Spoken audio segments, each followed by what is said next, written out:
कॉलेजमध्ये असा अनुभव आहे का की 3 वर्ष माझ्या हाताखाली विद्यार्थी असायचे, लॉजिक तर ते शेवटच्या वर्षी डायऱ्या आणायच्या, संदेश द्या बर का. आता संदेश देणं हे फार मोठ्या लोकांचं काम असतं, पण मग ते द्यायचं आम्ही काहीतरी. आज सकाळी मला एक ग्रस्त म्हणाले, आज बाबा कार्तिकी एकादशी आहे, आज काहीतरी संदेश द्या. काय संदेश द्या, पण मी सांगतो आपल्याला. महाराज एकदा याला गेले होते गावणगिरीला. गावणगिरी त्या हुबळीच्या पलीकडे हे आहे. तिथे एकाने असं विचारलं महाराजांना. तर 3 दिवस होतो आम्ही तिथे, सांगतो म्हणाले. आणि मग 3ऱ्या दिवशी ते असं म्हणाले की एक बाप होता, त्याने आपल्या मुलाला जन्मभर उपदेश केला. मुलाने काही फारसे लक्ष दिलं नाही म्हणाले, पण तो आजारी पडला, त्याची वेळ आली तेव्हा मात्र म्हणले त्याला वाटलं यांना काहीतरी सांगावं. तसं म्हणले मी तुम्हाला आता सांगतो. तर ते जे काय बोलले 2-4च वाक्य बोलले, ती माझ्या अगदी लक्षात आहे, ती मी आपल्याला सांगतो. तर आपण जीवनाचा संदेश म्हणूनच धरून चाला. किंबहुना हे सगळं जे काय करायचं ते कशा करता आहे त्याच्या त्या 3-4 वाक्यामध्ये. पहिली गोष्ट म्हणाले की माणसाला जर सुख पाहिजे असेल तर माणसाने कर्तव्य करायला पाहिजे. त्यांचा कर्तव्यावरती अतिशय भर होता. म्हणजे मला जगाच्या इतिहासात एकच माणूस असा दिसतो जो कर्तव्याला 2 माणसांचा. एक श्रीकृष्ण परमात्मा, भगवद्गीता, कर्तव्य कर्तव्य पहिल्यापासून शेवटपर्यंत. आणि दुसरा इमॅन्युअल कांट, जगातला सर्वात म्हणजे मोठा तत्वज्ञानी, कर्तव्यावरती अत्यंत भर. महाराजांची 2 व्याख्या आहेत कर्तव्याच्या. कर्तव्य हे कर्मच आहे, पण कर्मामध्ये फलाची आशा आहे, कर्तव्यामध्ये फलाची आशा नाही.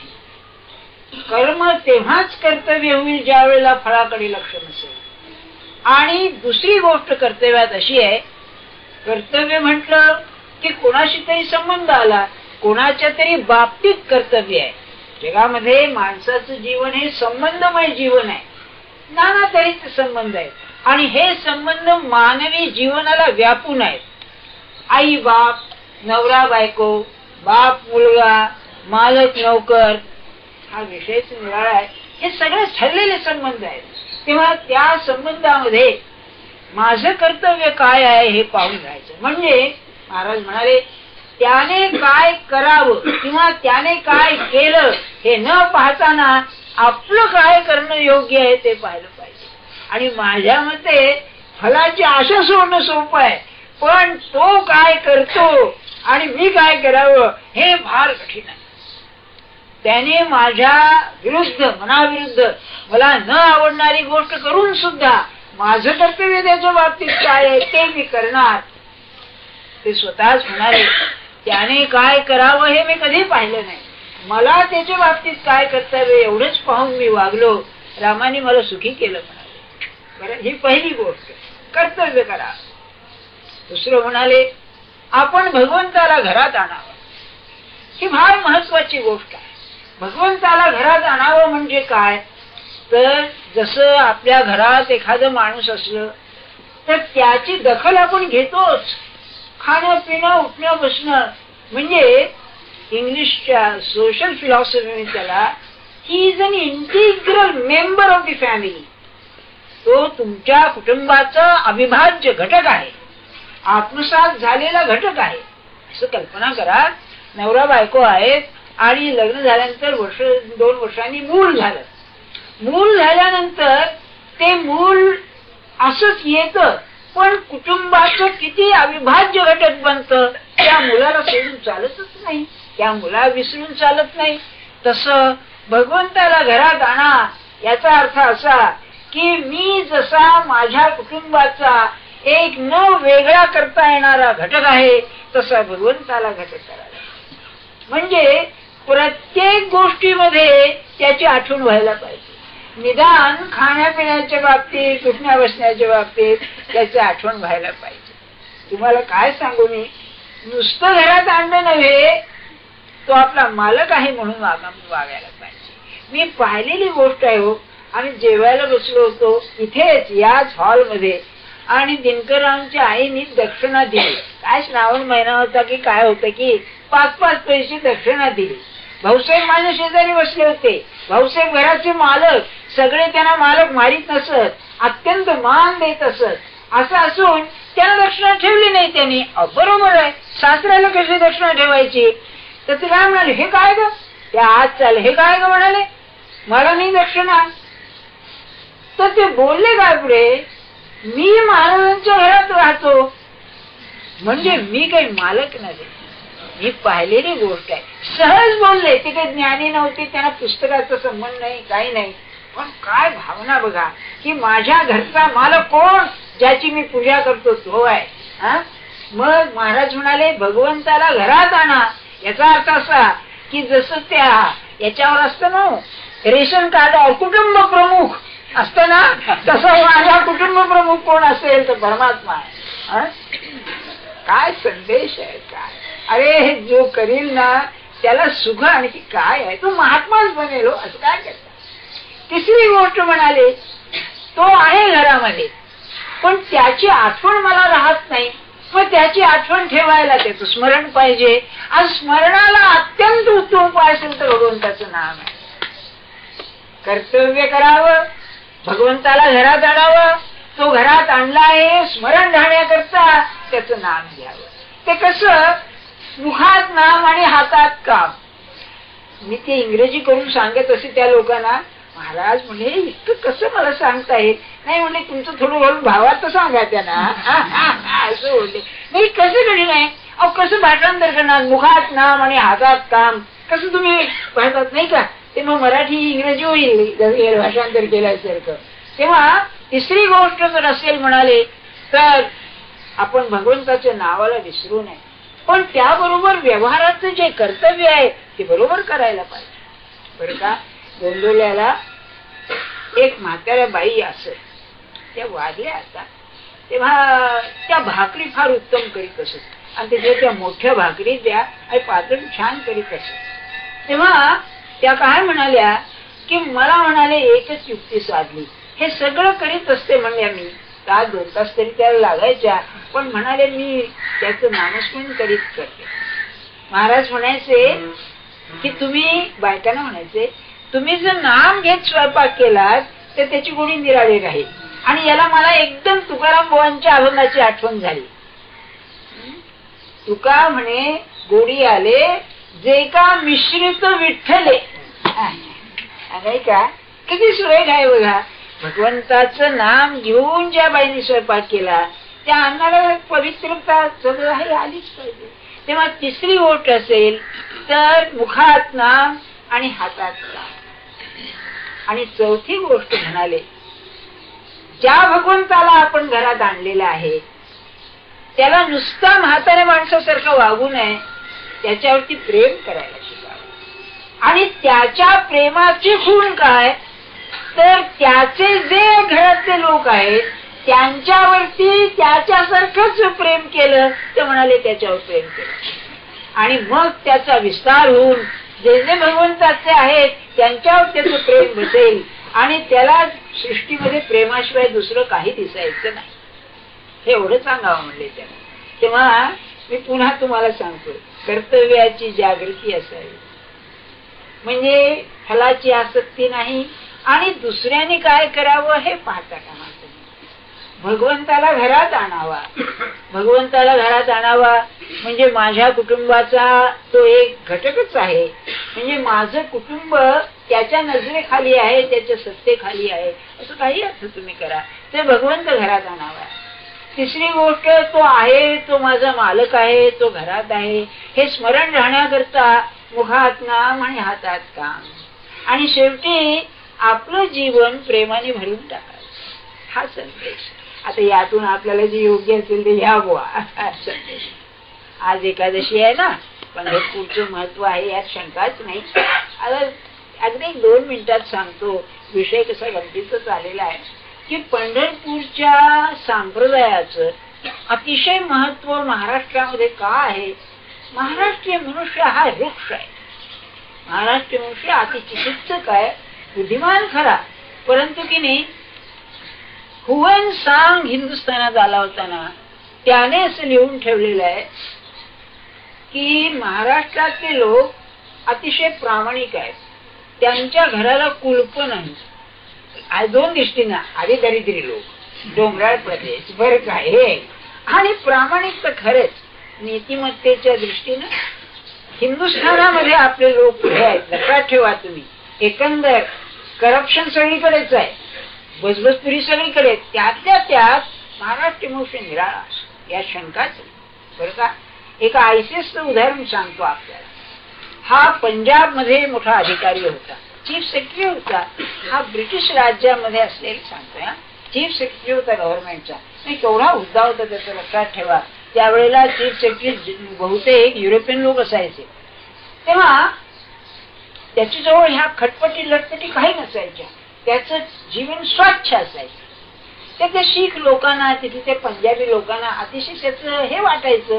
काही पैसा खात नाही, काही नाही, सगळं अशापैकी.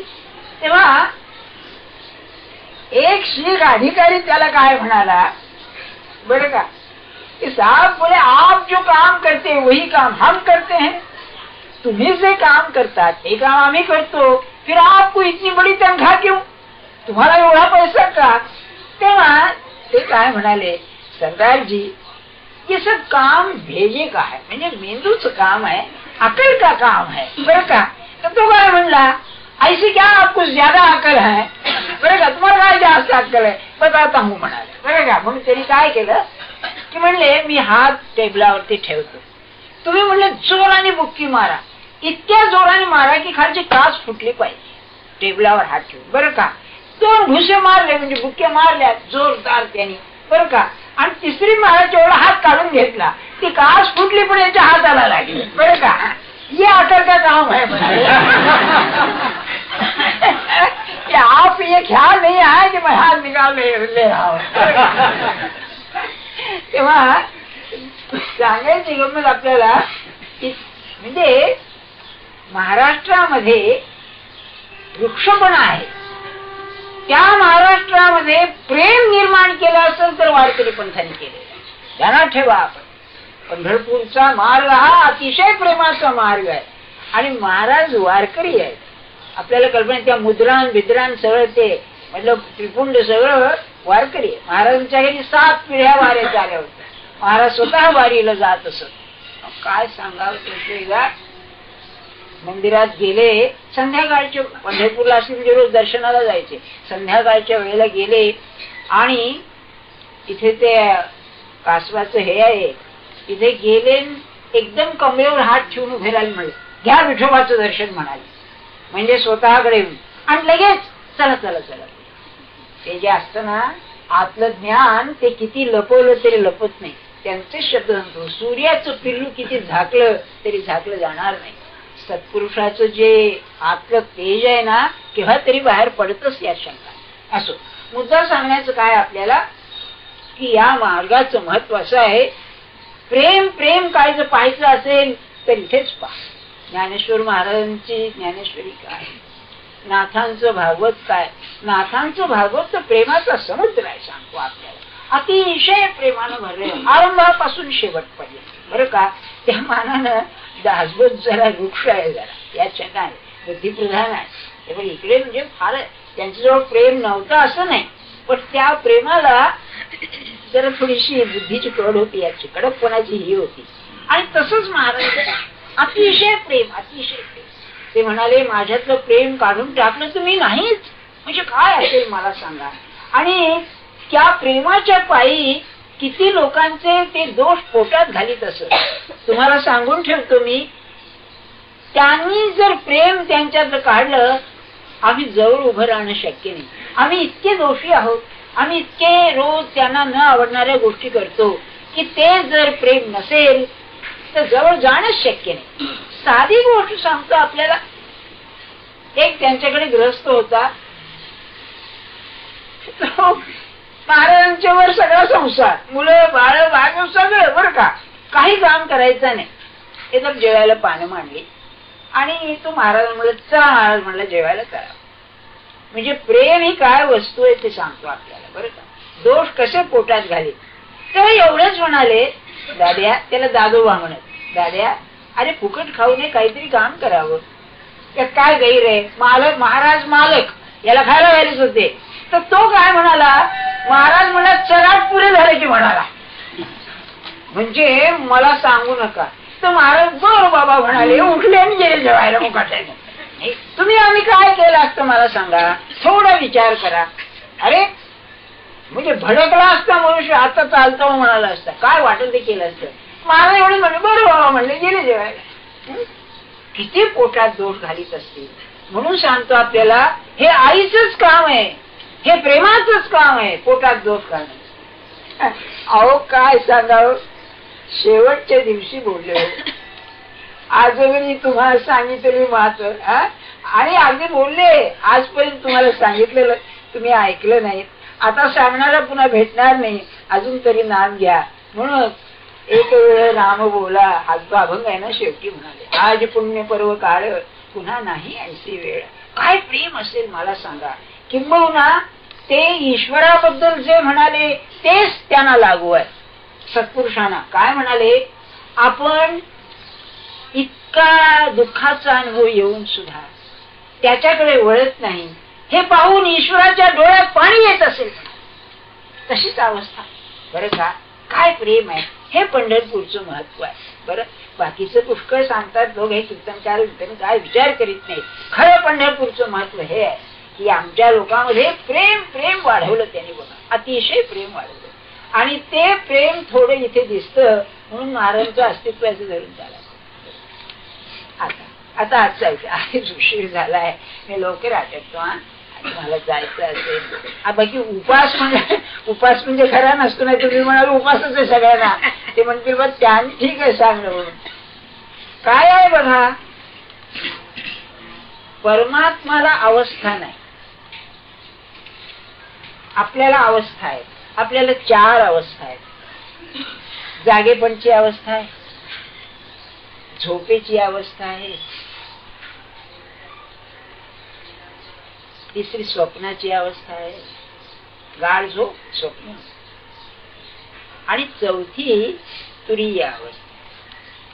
तुरीया म्हणजे चौथी, शब्दच अर्थच आहे, म्हणजे ज्यामध्ये जागेपण आहे पण जगाचं भान नाही, अशी ती विचित्र अवस्था. देह मी आहे याची 3 अवस्था, आणि मी तोच आहे ही चौथी अवस्था. त्याच्या पलीकडे अवस्था नाही.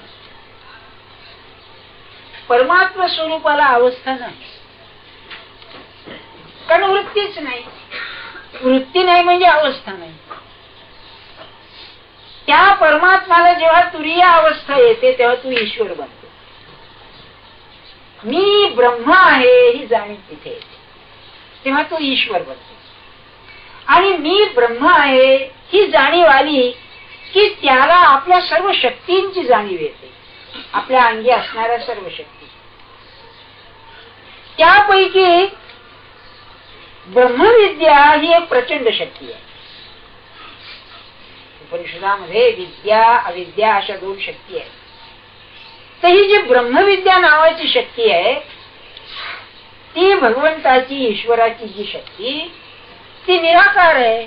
विद्या कला ही काही आकारात नसते. तुम्ही असं पाहताना कशी सूक्ष्म असते. एखादा अत्यंत मोठा विद्वान आला आपल्याकडे, त्याच्या आज जे ज्ञान आहे ते काय, त्याला काय वजन आहे का, रूप आहे, रंग आहे, त्यालाही ती जाणीव नसते. प्रसंगानुरूप प्रगत होते. तेव्हा ही जी ब्रह्मविद्या नावाची शक्ती आहे ही जेव्हा साकार होते, देह धारण करते, तेव्हा त्याला सद्गुरू असं म्हणतात. अति थोडक्यात सांगतो, ब्रह्मविद्येला आकार आला की ते सद्गुरू. तिचं काय काम आहे? विद्या म्हणजे ज्ञान, अज्ञान नाहीसं करणं हे ज्ञानाचं काम आहे. प्रकाशाचं काम काय? अंधार नाहीसा करणं हे प्रकाशाचं काम. तेव्हा ही जी विद्या आहे ब्रह्मविद्या, ही जेव्हा साकार होते तेव्हा ज्या देहात ती साकार होते त्याला सद्गुरू असं म्हणतात.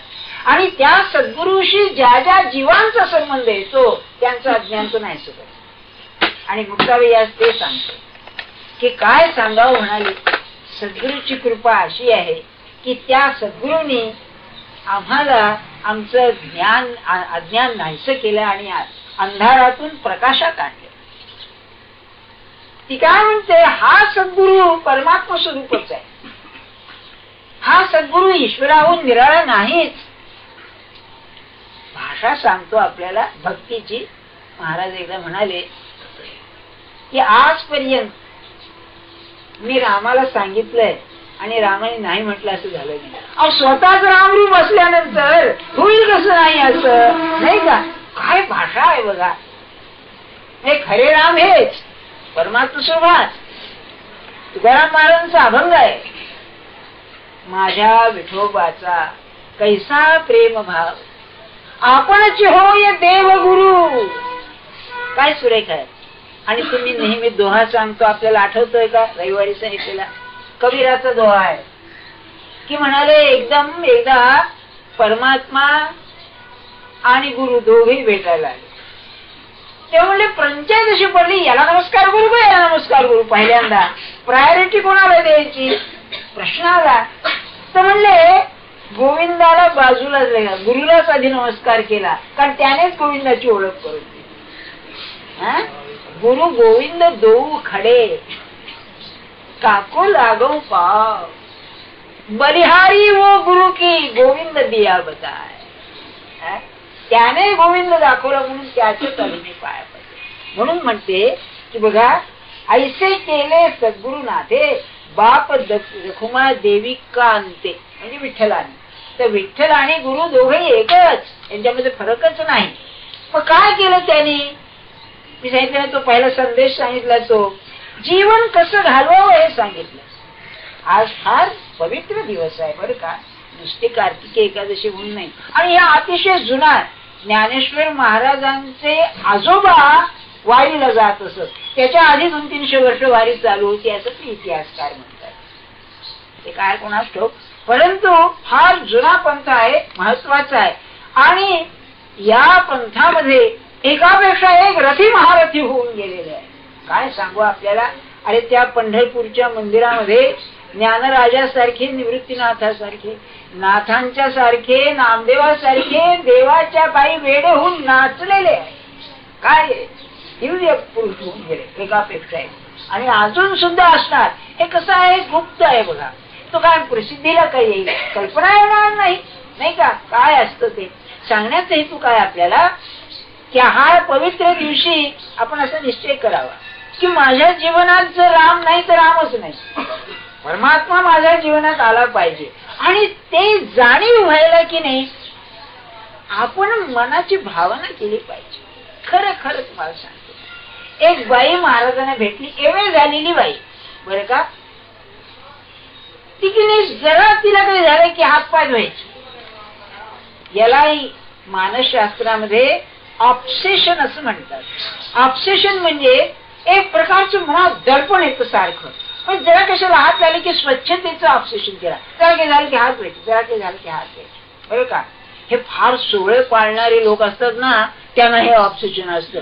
जरा काही झालं की झालं विचार झालं का, काय झालं का, आमचं झालं का, फार पंचायत असते त्यांच्याशी वागायची. आमच्या गोंदवल्याची लक्ष्मीबाई आहेत ना त्या, अरे बापरे भयंकरच काम आहे ते बरं का.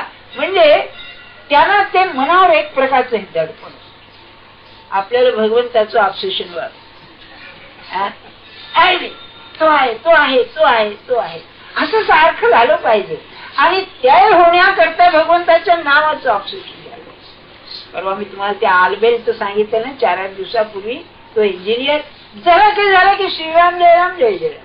वेळ लागल्यासारखं तो युरोपियन साहेब म्हणाला ना, वडील दिस नॉनसेन्स म्हणाला. म्हणजे असं बघा, तसं नावाचं वेळ लागलं पाहिजे कुठेतरी की नाही. असं निष्ठा पाहिजे की बस जगात त्याच्याशिवाय श्रेष्ठ काही नाही. कोणी गुरु असू दे, देव असू दे, तेवढा आज आपण निश्चय करा की नाही. तुम्हाला जीवनात सर्वात उत्तम काय हो ते आहे, सर्वात पवित्र काय हो ते आहे. आणि माझा अनुभव सांगतो, असं स्थान जर असेल, अशी व्यक्ती असेल, तर मनाला मोठं समाधान असतं. मी नेहमी म्हणतो, आम्हाला रडायला जागा आहे, तुम्हाला कुठे आहे? हो खरंच आहे, आम्ही दुःखी लोक, काहीतरी प्रसंग यायचे, घाबरणार, कुठेतरी रडायला जागा पाहिजे ना. जर प्रत्येक गोष्ट रिप्रेस करून चालत नाही, दडपण बाहेर टाकायला लागते, व्यक्त करावी लागते, तर ती अशा ठिकाणी व्यक्त करावी की ज्याचा त्याच्यावर दुरुपयोग होणार नाही. भगवंताशी यथा देवे तथा गुरु, एक भगवंताशी नाही तर सद्गुरुशी. एक लहानच उदाहरण सांगतो आपल्याला. एका मुलीचं वाकडं पाऊल पडतं, चांगल्या घराण्यातली मुलगी. काय कुणास ठेव, कोणी तिला सांगितलं महाराजांना भेटायला आली, प्रामाणिकपणे एकटी भेटली, प्रामाणिकपणे तिने सांगितलं बा असं असं झालं. महाराज म्हणाले, पायावर हात ठेवून शपथ घे, पुन्हा नाही करणार, त्या पापाची जबाबदारी माझ्याकडे लागली, आणि नाम घेतो. ऐकण्यासारखं आहे. म्हणजे आपलं गुप्त त्यांना सांगितलं तर त्याचा दुरुपयोग कधी होणार नाही, इकडचं इकडे जाणार नाही, म्हणजे सीमा सांगतो. पण त्या मुलीचं लग्न झालं, 4-5 वर्षांनी 5-6 वर्षांनी तिचं नवरा दिल्लीला मोठा अधिकारी आहे. ती महाराजांना भेटायला आली, मुलगा घेऊन आली. भेटल्यानंतर होतो सगळे किती आनंदात बोलले चालले, सगळं झालं, काही नाही म्हणजे त्याची जाणीव नाही. महाराजांनी एवढी सुद्धा हे केली नाही, फार छान झाला, नाम घेतेस ना वगैरे वगैरे, ते मानसपूजे सांगितली, ते कर सगळं झाल्यानंतर ती गेल्यावर तात्या मला म्हणाले, पाहिलं का म्हणाले, काय महाराजांचं अंतःकरण आहे, त्या पुरीला किती सन्मान घालायला लावला, धन्य झाली. असं स्थान सद्गुरूचं असतं. आपलं जे दुःख आहे जगात कसं प्रगट करणार, नाही का. ते इंग्लिश मध्ये म्हण आहे, washing dirtying linen in public. म्हणजे आपलं अंतरंग जे घाण असतं, आपण त्या जगात काही ते दाखवित नाही, नाही का, आपली मांडी काही उडी करीत नाही. पण एकच स्थान असं आहे की बोचतंय ना, सोसवत नाहीये ना महाराजांच्या पुढे, म्हणजे गुरुला सांगावं. आणि असं स्थान जिथे आहे ना, ते मनाला समाधान आहे, शंकाच नाही. म्हणून आपण एक नियम कराल का, मी सांगतो एवढं करा, रोज रात्री आपण निघायच्या वेळेला आपले जे गुरु असेल, आपले जे दैवत असेल, मी आमक म्हणत नाही, त्याच्या पायावर डोकं ठेवावं. ती जिवंत मूर्ती डोळ्यासमोर आणावी, बरं का, नुसती मूर्ती नव्हे, जिवंत मूर्ती, त्यांच्या पायावर डोकं ठेवावं. आणि दिवसभरात जे काय झालं ना ते त्यांच्या कानावर घालावं.